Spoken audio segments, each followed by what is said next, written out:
आज हम स्टार्ट करेंगे एक्सरसाइज 6.4। एक्सरसाइज स्टार्ट करने से पहले थ्योरम 6.6 देख लीजिएगा, क्योंकि इस एक्सरसाइज के सभी क्वेश्चन उसी थ्योरम पर बेस्ड हैं। ठीक, तो इसलिए हम पहले थ्योरम 6.6 को शॉर्ट में बताएंगे। जैसे दो ट्रायंगल हैं, एक ट्रायंगल ए बी सी, दूसरा ट्रायंगल पी क्यू आर, दोनों अगर समरूप हैं, अगर दो ट्रायंगल हैं A B C P Q R, अगर दोनों समरूप हैं तो उनके क्षेत्रफल का अनुपात, त्रिभुज ए बी सी का क्षेत्रफल निकालेंगे और त्रिभुज पी क्यू आर का क्षेत्रफल निकालेंगे। दोनों का अगर बटा कर दें, अनुपात कर दें, तो संगत भुजाओं के वर्ग के अनुपात के बराबर होगा। जैसे ए बी है, ए बी की संगत भुजा पी क्यू है, तो ए बी बटे पी क्यू का स्क्वायर बराबर, अब बीसी की संगत भुजा क्यू आर है, तो बीसी बटे क्यू आर का स्क्वायर। थ्योरम 6.6 के अनुसार कि संगत भुजाओं का अनुपात के वर्ग के बराबर होता है। बराबर एसी, एसी की संगत भुजा पी आर है, तो एसी बटे पी आर पूरा स्क्वायर हो जाएगा। ये ध्यान दीजिएगा कि इनके क्षेत्रफल का अनुपात तभी निकल पाएगा जब ट्रायंगल ए बी सी और ट्रायंगल पी क्यू आर समरूप हों। अगर दो त्रिभुज समरूप हैं तो उनके क्षेत्रफल का अनुपात उनकी संगत भुजाओं के अनुपात के वर्ग के बराबर होगा। ठीक, एक्सरसाइज 6.4 का फर्स्ट क्वेश्चन है हमारा। मान लीजिए त्रिभुज ए बी सी और त्रिभुज डी ई एफ समरूप हैं। तो हमने दो त्रिभुज बनाया, एक त्रिभुज ए बी सी और एक त्रिभुज डी ई एफ। एक त्रिभुज ए बी सी, ए बी सी, और दूसरा त्रिभुज डी ई एफ, और ये दोनों त्रिभुज समरूप हैं। ये आपके क्वेश्चन में दिया गया है कि मान लीजिए त्रिभुज ए बी सी समरूप त्रिभुज डी ई एफ। तो दो त्रिभुज हमने बनाया A B C D E F, दोनों क्या है? समरूप। क्वेश्चन में दिया गया है और लिखा है इनके क्षेत्रफल क्रमशः 64 सेंटीमीटर स्क्वायर और 121 सेंटीमीटर स्क्वायर है। मतलब कि area triangle A B C बराबर कितना दिया गया है? 64 सेंटीमीटर स्क्वायर। इसी प्रकार area triangle D E F बराबर कितना दिया गया है? 121 सेंटीमीटर स्क्वायर। और क्वेश्चन में हमारा ई एफ का लंबाई दिया गया है। ई एफ बराबर दिया गया है 15.4 सेंटीमीटर। मतलब इस भुजा की लंबाई 15.4 सेंटीमीटर है। हमको बीसी भुजा की लंबाई निकालनी है। तो थ्योरम 6.6 क्या है हमारा? थ्योरम 6.6 हमारे यही है कि अगर दो त्रिभुज समरूप हैं तो उनके क्षेत्रफल का अनुपात संगत भुजाओं के अनुपात के वर्ग के बराबर होता है। तो ये दोनों त्रिभुज क्या है? समरूप। तो हम इसका क्षेत्रफल निकाल लेंगे। क्षेत्रफल area triangle A B C upon area triangle D E F, क्योंकि ये दोनों त्रिभुज समरूप हैं और हमने आपको बताया कि जब दो त्रिभुज समरूप हैं तो उनकी संगत भुजाओं का अनुपात का वर्ग बराबर होगा area triangle A B C upon area triangle D E F के। बराबर ए बी बटे डी ई का स्क्वायर बराबर बी सी बटे ई एफ का स्क्वायर बराबर ए सी बटे डी एफ का स्क्वायर। तो देखिए हमको किसका वैल्यू चाहिए? बीसी का वैल्यू चाहिए और ई एफ का वैल्यू हमारा दिया गया है, तो इसको हम हटा देंगे। ठीक, तो area triangle A B C का वैल्यू कितना है? 64 है, तो हम 64 लिख देंगे। Area triangle D E F का वैल्यू है 121 सेंटीमीटर स्क्वायर, 121 लिख दीजिए। यहां देखिए लिखा है बीसी, बीसी की लंबाई हमको निकालना है, तो बीसी लिख दीजिए, बीसी बटे ईएफ लिखा है, ईएफ का लंबाई कितना है 15.4, 15.4 लिख दीजिए। यहाँ स्क्वायर है, यहाँ स्क्वायर लिख दीजिए। ये हमने इसलिए नहीं लिया क्योंकि ना तो ए बी का वैल्यू दिया गया था, ना तो डीई का वैल्यू दिया गया था, ना तो एसी का वैल्यू दिया गया था, ना तो डीएफ का वैल्यू दिया गया था। इसलिए हमने बीसी अपॉन ईएफ का होल स्क्वायर है, इसी को हमने लिया, क्योंकि यहां पर देखिए हमको बीसी का वैल्यू निकालना ही है और ईएफ का वैल्यू दिया गया है। ठीक, यहां पर देखिए वर्ग है, उस पक्ष में जाएगा वर्गमूल हो जाएगा,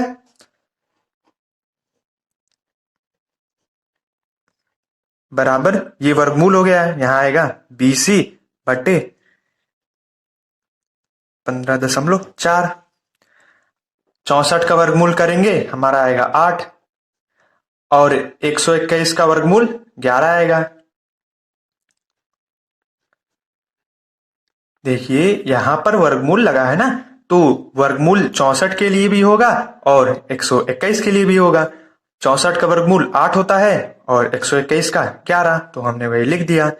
अब देखिए 15.4 यहां पर भाग कर रहा है, उधर जाए गुणा कर देगा, तो 8/11 गुणे 15.4 बराबर 20। काट दीजिए, 11 एकम 11, 11 एकम 11, और यहाँ पर दशमलव लग जाएगा, और 15 में से 11 जाएगा हमारा आ जाएगा 4, तो यहाँ पर हो जाएगा 4, 44 हो जाएगा, 11 चौक 44 आ जाएगा। तो बीसी बराबर कितना आ जाएगा, 8 का गुणा 1.4 में करा दीजिए, 8 चौक 32 हासिल 3, 8 एकम 8, 8 3 11, बीसी का लंबाई हमारा आ गया आंसर। क्वेश्चन नंबर सेकंड है हमारा, एक समलंब ए बी सी डी जिसमें ए बी समांतर डी सी है के विकर्ण परस्पर बिंदु ओ पर प्रतिच्छेदित करते हैं। यदि ए बी बराबर 2CD हो तो त्रिभुजों ए ओ बी और सी ओ डी के क्षेत्रफलों का अनुपात ज्ञात कीजिए। तो इसमें देखिए लिखा है एक समलंब ए बी सी डी, तो हमने एक समलंब ए बी सी डी बना लिया, और लिखा है ए बी समांतर डी सी, तो ए बी समांतर डी सी है, के विकर्ण परस्पर बिंदु ओ पर प्रतिच्छेदित करते हैं, तो हमने विकर्ण एसी खींचा और विकर्ण बीडी खींचा, दोनों देखिए बिंदु ओ पर प्रतिच्छेदित कर रहा है। ठीक, यदि ए बी बराबर 2CD, तो हमने ए बी बराबर 2CD लिख लिया। तो त्रिभुजों ए ओ बी और सी ओ डी के क्षेत्रफल का अनुपात ज्ञात कीजिए। तो area triangle A O B upon area triangle C O D, यही हमको ज्ञात करना है। हमने आपका थ्योरम 6.6 में बताया था कि अगर दो त्रिभुज समरूप हैं, उनके क्षेत्रफलों का अनुपात निकाला जाए तो संगत भुजाओं के वर्ग के अनुपात के बराबर आता है। ठीक, तो ये दोनों त्रिभुज पहले समरूप होने चाहिए, तभी इनके क्षेत्रफलों का अनुपात संगत भुजाओं के वर्ग के बराबर आएगा। लेकिन आपके क्वेश्चन में ये दोनों ट्रायंगल समरूप नहीं कहा है, तो पहले हमको क्या करना पड़ेगा, ए ओ बी और सी ओ डी को समरूप दिखाना पड़ेगा, क्योंकि दो त्रिभुज समरूप होते हैं तो उनके क्षेत्रफलों का अनुपात उनके संगत भुजाओं के अनुपात के वर्ग के बराबर होता है। थ्योरम 6.6 हमारे यही है। हमने आपको इसीलिए बताया कि थ्योरम 6.6 देख लीजिएगा, क्योंकि इस एक्सरसाइज के सभी क्वेश्चन उसी थ्योरम पर बेस्ड है। तो पहला काम हमारा क्या है कि ट्रायंगल ए ओ बी और ट्रायंगल सी ओ डी को समरूप दिखाना है। ठीक, तो ट्रायंगल ए ओ बी व ट्रायंगल सी ओ डी, तो पहले देखिए ए ओ बी और सी ओ डी है कहां पर, ए O B C O D, इन दोनों ट्रायंगल को हमको समरूप दिखाना है।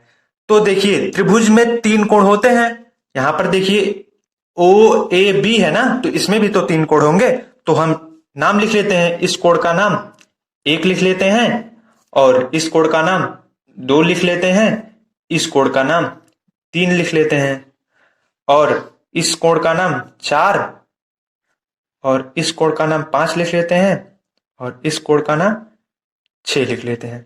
ठीक, तो एंगल 1 बराबर एंगल 5, ये कैसे हो गया? एंगल 1 एंगल 5 के बराबर होगा। कैसे बराबर होगा इसको समझ लीजिए। जैसे अगर दो समांतर रेखा है, ए बी और सी डी दोनों समांतर रेखा है ना, क्योंकि देखिए क्वेश्चन में लिखा है शुरू शुरू में समलंब ए बी सी डी, जिसमें ए बी समांतर डी सी, ये दोनों रेखा क्या है? समांतर। अगर दो रेखा समांतर हो तो इनके बीच बनने वाला कोण बराबर होता है। अगर मान लीजिए यहां पर 50 अंश का कोण बन रहा है तो यहां पर भी कितने अंश का कोण बनेगा? 50, एकांतर कोण से। ठीक, तो कहने का मतलब हमारा ये है कि जब भी आप जेड के आकार का देखिए, अगर कभी जेड देखिए ऐसे, तो समझ जाइएगा कि ये कोण इस कोण के बराबर होगा। अगर यहां पर कोण x अंश का है तो यहां पर भी कोण x अंश का होगा। ठीक, अगर जैसे उल्टा जेड बना है, ऐसे जेड बना है, उल्टा जेड बना है, तो यहां पर भी जितने अंश का कोण होगा यहां पर भी उतने अंश का कोण होगा। ठीक, तो यहां पर देखिए जेड बन रहा है कि नहीं? देखिए यहां पर जेड बन रहा है, ये देखिए, लेकिन उल्टा जेड बन रहा है ना। जेड होना चाहिए चाहे सीधा चाहे उल्टा। ठीक, तो देखिए जेड बन रहा है तो ये कोण इस कोण के बराबर होगा एकांतर कोण से।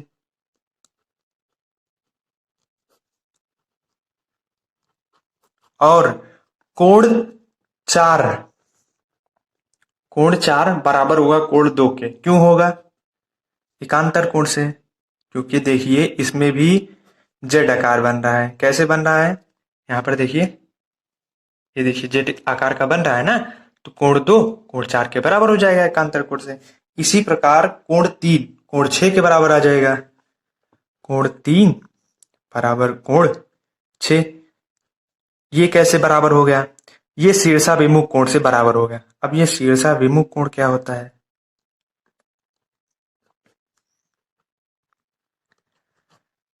अगर दो रेखा एक दूसरे को प्रतिच्छेदित करती हैं तो ये वाला कोण इस कोण के बराबर होगा, और ये वाला कोण इस कोण के बराबर होगा, और ये वाला कोण इस कोण के बराबर होगा। कहने का मतलब अगर दो रेखाएं प्रतिच्छेदित करती हैं तो उनके सम्मुख सामने वाली कोण क्या होंगे? बराबर होंगे। अगर यहां पर 50 अंश का कोण है तो यहां पर भी 50 अंश का कोण होगा। इसी प्रकार अगर यहां पर 100 अंश का कोण है तो इसके सामने भी 100 अंश का कोण होगा शीर्षा विमुख कोण से। इसी प्रकार यहां पर भी देखिए, एक रेखा देखिए यहां पर है और एक रेखा यहां पर है। देखिए दोनों प्रतिच्छेदित कर रहे हैं बिंदु O पर, तो ये वाला कोण इस कोण के बराबर होगा शीर्षा विमुख कोण से। तो वही चीज हमने यहां पर दिखाया।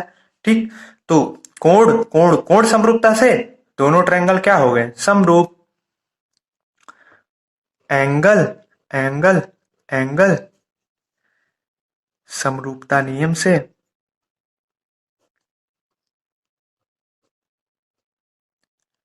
ट्रायंगल ए ओ पी समरूप ट्रायंगल सी ओ डी। अच्छा, हमने इन दोनों ट्रायंगल को समरूप क्यों दिखाया? क्योंकि देखिए हमने आपको बताया था थ्योरम 6.6 के अनुसार अगर दो ट्रायंगल समरूप हैं तो उनके क्षेत्रफल का अनुपात संगत भुजाओं के अनुपात के वर्ग के बराबर होता है।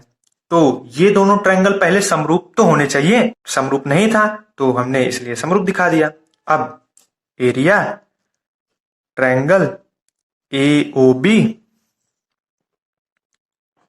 बटे area triangle C O D बराबर, एक ट्रायंगल हम ए ओ बी बना लेते हैं, एक ट्रायंगल सी ओ डी बना लेते हैं। यहां पर देखिए ओ ए बी है ना, तो हम इस ट्रायंगल को यहां बना लेते हैं ओ ए बी बटे सी ओ डी है, तो एक ट्रायंगल ओ सी डी बना लेते हैं। तो अगर दो त्रिभुज समरूप हैं उनके क्षेत्रफल का अनुपात संगत भुजाओं के अनुपात के वर्ग के बराबर होता है। तो ओ ए हो जाएगा ओ ए अपॉन ओ ए का संगत भुजा ओ सी है ना, ओ सी का स्क्वायर हो जाएगा थ्योरम 6.6 के अनुसार। इसी प्रकार ए बी बटे ए बी के संगत भुजा सी डी है ना, सी डी का स्क्वायर बराबर ओ बी अपॉन OD का स्क्वायर। ठीक, इसकी आवश्यकता नहीं है क्योंकि हमारा देखिए AB बराबर 2CD दिया गया है। तो AB देखिए यहां पर है ना, तो AB का वैल्यू हमारा दिया गया है 2CD, तो इसी में रख देंगे। ठीक, area triangle AOB upon area triangle COD बराबर AB के जगह आप कितना लिखेंगे 2CD, 2CD अपॉन CD है, CD लिख दीजिए। CD से CD कैंसिल, 2 स्क्वायर आ गया, 2 स्क्वायर अपॉन 1 लिख सकते हैं। 2 का स्क्वायर करेंगे हमारा आएगा 4 अपॉन 1, क्योंकि हमको अनुपात पूछा है तो अनुपात निकालेंगे तो 4 रेशियो 1 आ जाएगा, 4:1 आ जाएगा आंसर।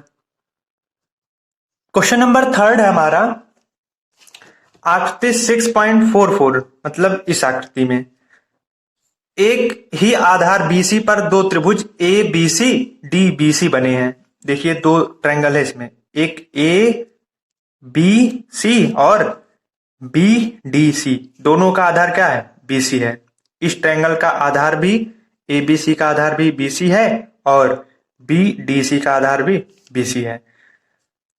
यदि AD BC को O पर प्रतिच्छेदित करे, मतलब AD देखिए कहां पर है, AD देखिए यहां पर है, तो एक AD विकर्ण है और BC इसका विकर्ण है, दोनों देखिए बिंदु को प्रतिच्छेदित कर रहे हैं।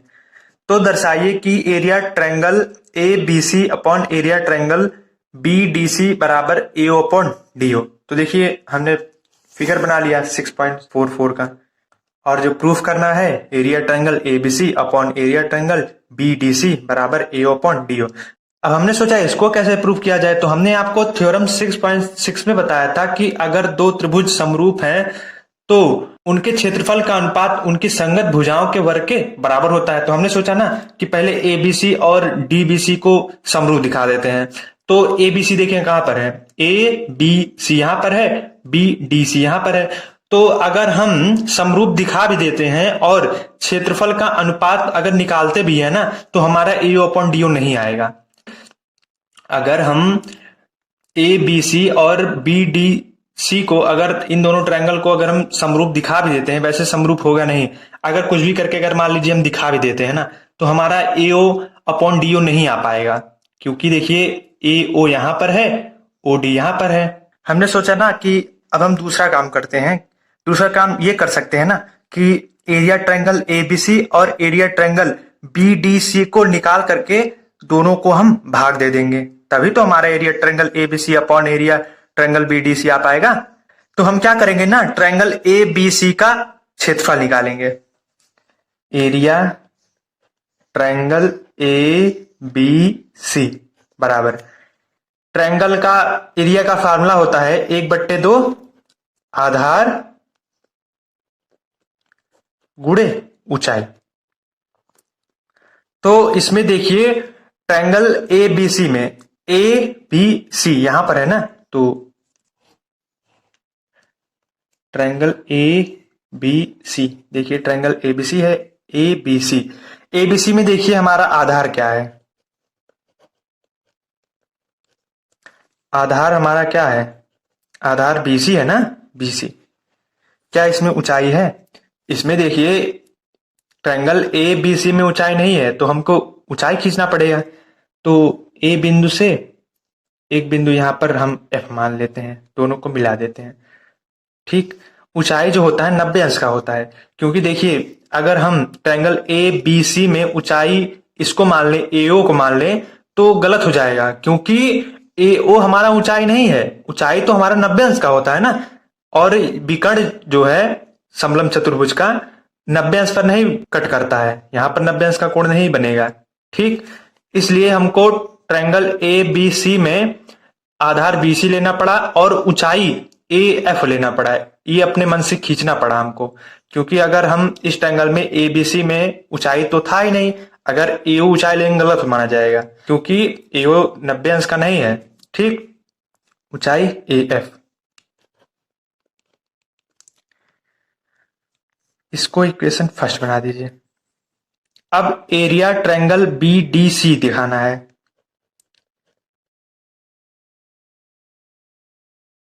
ये आप समझ रहे हैं ऐसा हमने क्यों किया, क्योंकि ABC और BDC दोनों समरूप नहीं हो रहे थे, और जब समरूप हो ही नहीं रहे थे तो इनके संगत भुजाओं का अनुपात का वर्ग बराबर होगा ही नहीं। वैसे भी अगर बराबर होता ना तो हमारा ये नहीं आता। तो दिमाग लगा के हमने क्या किया ना कि एरिया ABC और BDC का अनुपात निकालेंगे। तो ABC का एरिया निकाला हमने, इतना आया। अब BDC का निकालेंगे। तो यहां पर देखिए हमने एक AF खींचा ना, A से F तक देखिए हमने एक ऊंचाई खींचा है ना, इसमें भी बना दीजिए। ठीक, 1/2। अब DBC कहां पर है? DBC, DBC देखिए यहां पर है ना, तो हम इसको ऐसे बना सकते हैं।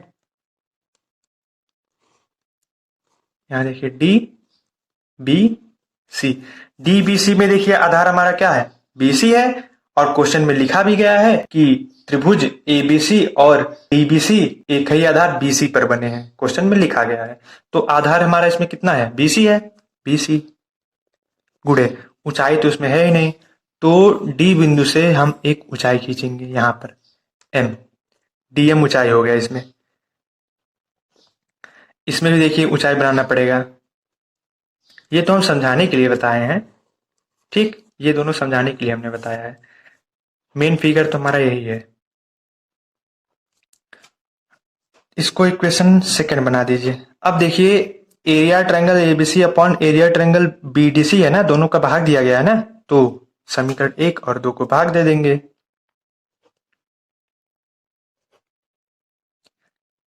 Area triangle ABC upon area triangle BDC बराबर एरिया ट्रायंगल ABC कितना है? 1/2 गुणे BC गुणे AF upon area triangle BC into DM।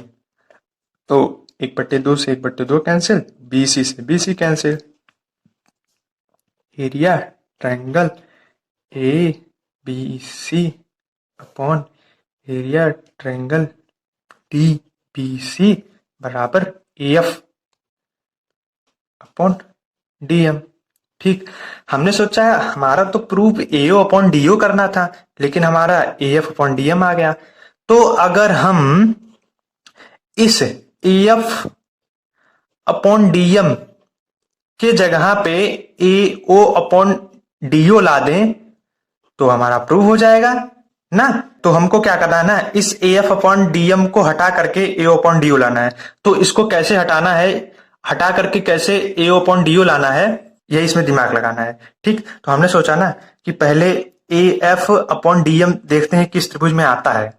तो देखिए किस त्रिभुज में आ रहा है, AF DM किस त्रिभुज में आ रहा है?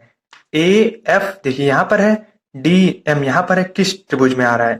AF यहां पर है ना, तो AFO और DM किस त्रिभुज में आ रहा है? यहां पर देखिए AF अपॉन DM है ना, तो हमने पहले देखा किस त्रिभुज में ये आ रहे हैं। तो AF इस त्रिभुज में आ रहा है, AFO और DMO यहां पर देखिए बटा है।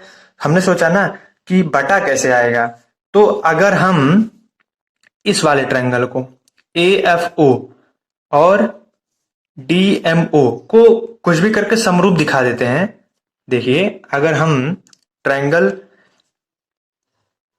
AFO और ट्रायंगल ये देखिए DMO है ना, नीचे बना है, तो इसको हम ऐसे ऊपर करके बना दे रहे हैं, ऐसे DMO। ठीक, तो देखिए अगर हम इन दोनों त्रिभुज को कुछ भी करके समरूप दिखा देते हैं, तो हम जानते हैं कि दो त्रिभुज अगर समरूप होते हैं तो संगत भुजाओं का अनुपात बराबर होता है। तो AF बटे DM बराबर OF अपॉन MO बराबर OA अपॉन DO आ जाएगा। ठीक, तो हमको क्या करना है ना, इस ट्रायंगल को और इस ट्रायंगल को समरूप दिखाना है। क्यों समरूप दिखाना है? क्योंकि AF अपॉन DM के जगह पे हमको AO अपॉन DO लाना है, और जैसे ही हमारा आ जाएगा प्रूव हो जाएगा। तो अगर हम इन दोनों ट्रायंगल को समरूप दिखा देते हैं। तो देखिए भुजाओं का अनुपात बराबर आएगा, तो A F upon D M बराबर ए अपॉन डी ओ आ जाएगा। ठीक, तो ट्रायंगल हमको ए एफ ओ और डी एम ओ को समरूप दिखाना है।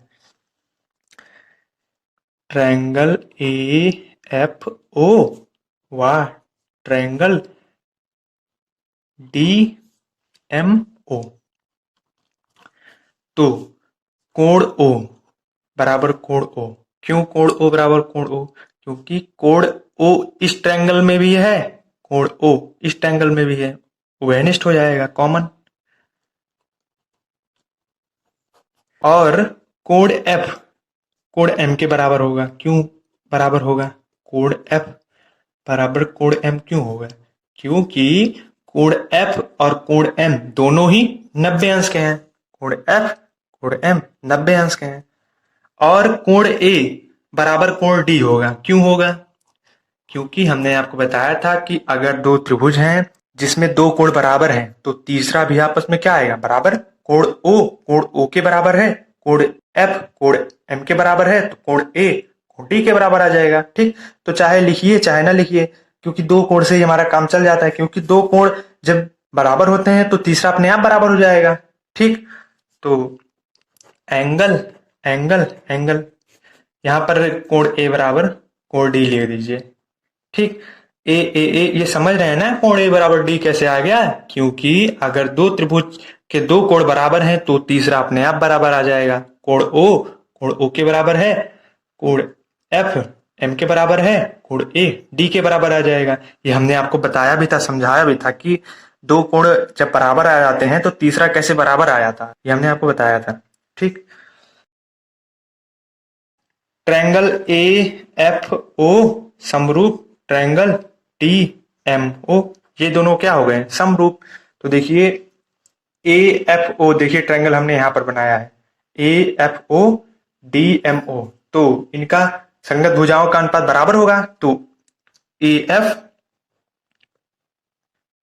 बटे ए एफ की संगत भुजा डी एम है, डी एम बराबर ओ एफ बटे एम ओ बराबर ओ ए अपॉन ओ डी। क्योंकि देखिए हमने ऐसा इसलिए किया ना, क्योंकि देखिए हमको A F upon D M के जगह पे ए अपॉन डी ओ लाना था। तो हमने इसको बराबर दिखाने के लिए A F upon D M को ए अपॉन डी ओ के बराबर दिखाने के लिए ऐसा प्रोसेस किया। इसको हम काट देंगे क्योंकि इसकी आवश्यकता है ही नहीं, हमको इसके दोनों को बराबर दिखाना था ना, इसलिए।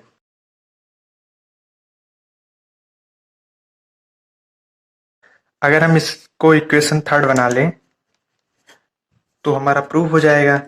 समीकरण 3 में मान रखने पर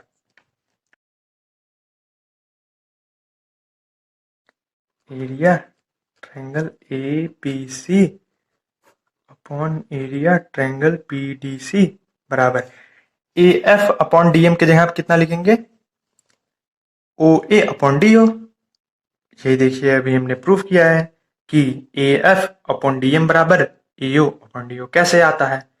ठीक, यही देखिए हमको प्रूफ करना था, प्रूफ हो गया हमारा। ओके, क्वेश्चन नंबर 4 है हमारा।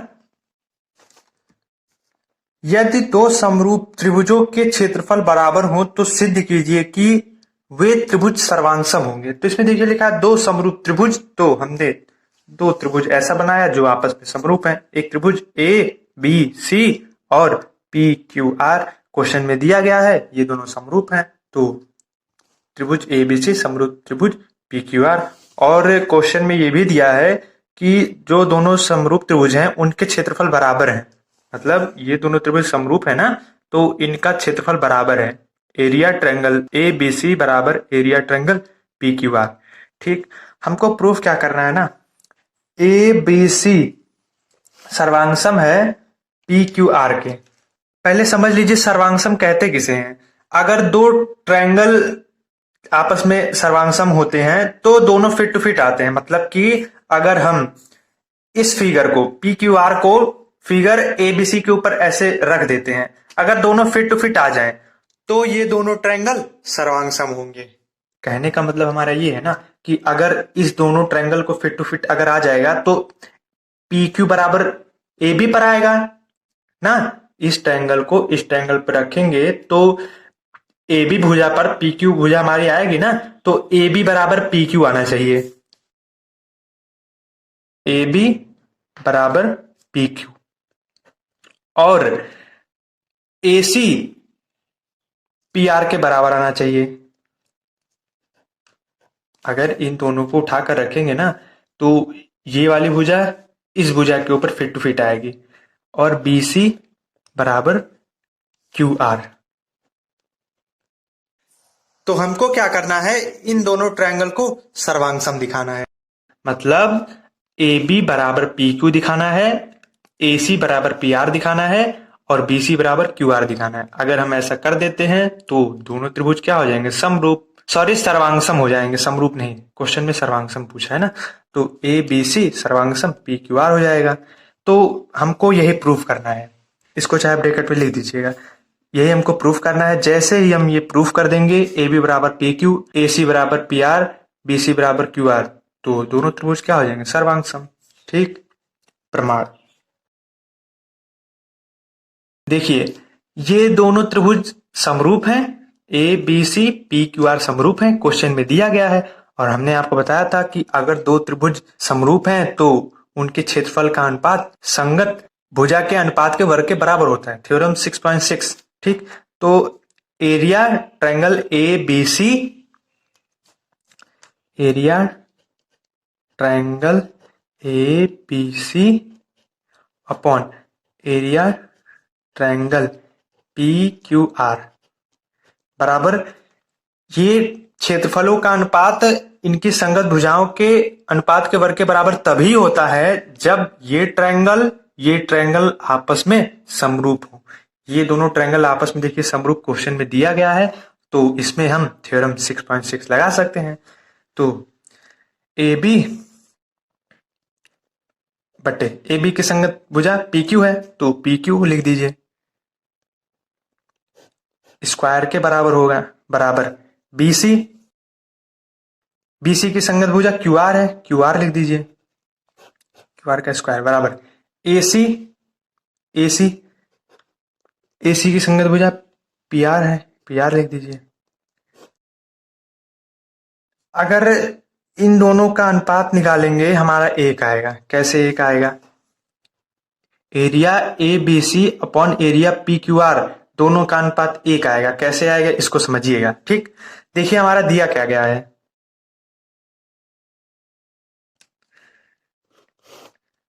Area triangle A B C बराबर area triangle P Q R. जैसे अगर x बराबर y लिखा है तो अगर हम y में एक से मल्टीप्लाई करेंगे तो भी हमारा y ही तो आएगा। तो अगर y देखिए एक में मल्टीप्लाई कर रहा है ना, इधर आएगा डिवाइड हो जाएगा, तो x बाई y बराबर कितना आ जाएगा, 1 आ जाएगा। इसी प्रकार यहां पर देखिए area triangle A B C बराबर area triangle P Q R है, तो अगर हम area triangle P Q R में 1 से मल्टीप्लाई कर दें कोई दिक्कत, क्योंकि अगर हम 1 से मल्टीप्लाई करेंगे तो हमारा उतना ही तो आएगा। जैसे 2 है, 2 में 1 से मल्टीप्लाई करेंगे तब भी तो हमारा 2 ही आएगा, तो इसलिए हमने इसमें मल्टीप्लाई 1 से कर दिया। अब देखिए area triangle P Q R 1 में मल्टीप्लाई कर रहा है तो उधर जाएगा, area triangle P Q R क्या कर देगा, divide, area triangle A B C upon area triangle P Q R बराबर 1 आ जाएगा। एक बार फिर से समझ लीजिए, जैसे अगर x बराबर y लिखा है तो अगर हम y में 1 से मल्टीप्लाई कर देंगे तो y देखिए मल्टीप्लाई हो रहा है, इधर आएगा डिवाइड, तो x बाई y बराबर कितना आ जाएगा, 1। इसी प्रकार हमारा क्वेश्चन में दिया गया है एरिया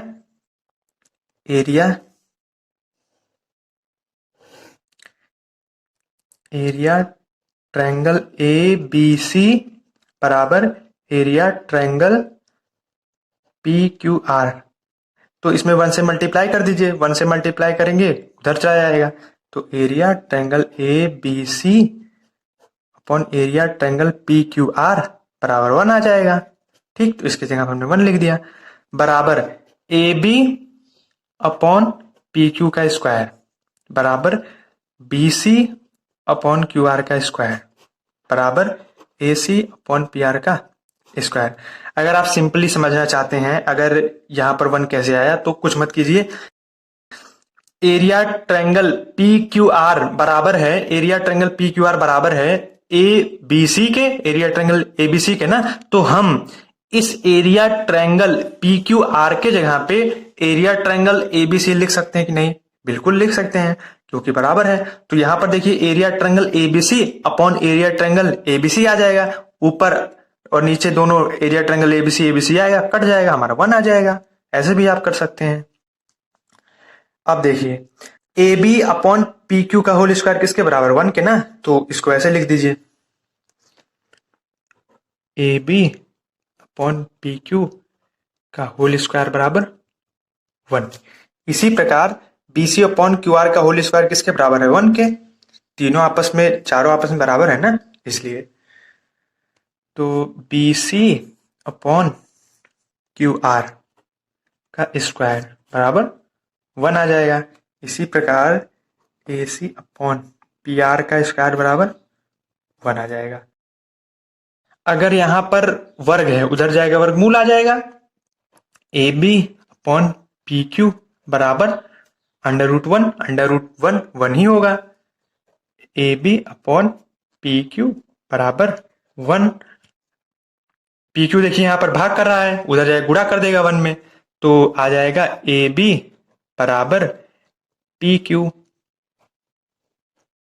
ठीक, इसी प्रकार यहां पर वर्ग है, उधर जाएगा वर्गमूल हो जाएगा, P C upon Q R बराबर √1, √1 का वैल्यू 1 होता है,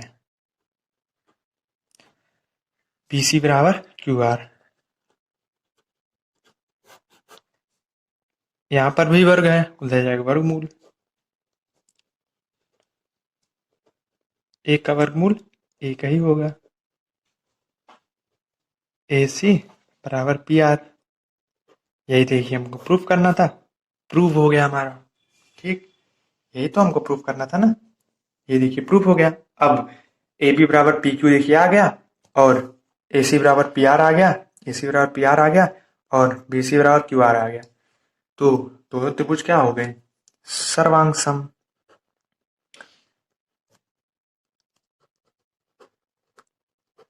दोनों त्रिभुज ए बी सी और पी क्यू आर के संगत भुजा बराबर आ गए। ए बी बराबर पी क्यू के आ गया, ए सी बराबर पी आर के आ गया, बी सी बराबर क्यू आर के आ गया। तो संगत भुजा बराबर हैं, इसलिए दोनों त्रिभुज क्या हो गए? सर्वांग सम। ठीक, तो ट्रायंगल ए बी सी सर्वांग सम triangle P Q R prove हो गया हमारा।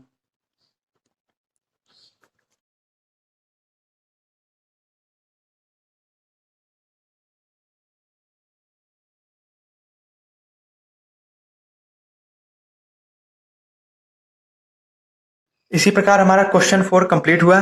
धन्यवाद।